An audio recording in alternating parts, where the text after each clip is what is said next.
പ്രാർത്ഥിക്കാൻ സമയമില്ല, തിരക്ക. വിശുദ്ധ കുർബാനയ്ക്ക് പോകാൻ സമയമില്ല, തിരക്ക. കുടുംബത്തോട് ചേർന്നിരിക്കാനോ സമയമില്ല, തിരക്ക. എന്തു പറയുമ്പോഴും നമ്മൾ പറയുന്നൊരു വാക്കാണ് സമയമില്ല, തിരക്ക. എന്നാൽ സമയമില്ലാത്തതാണോ പ്രധാനപ്പെട്ട കാര്യം? സമയമില്ലാത്തതല്ല, മുൻഗണനാ ലിസ്റ്റിൽ ഇത് വരുന്നില്ല എന്നുള്ളതാണ് പ്രധാനപ്പെട്ട കാര്യം. ഒരു അസുഖം വന്നാൽ ഈ തിരക്കുള്ളവര് ആശുപത്രിയിൽ പോവില്ലേ?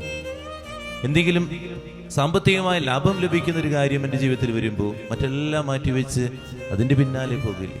അപ്പോൾ ചിന്തിക്കേണ്ട എത്രയേ ഉള്ളൂ, മുൻഗണനാ ലിസ്റ്റിൽ കടന്നു വരാത്തത് കൊണ്ടല്ലേ.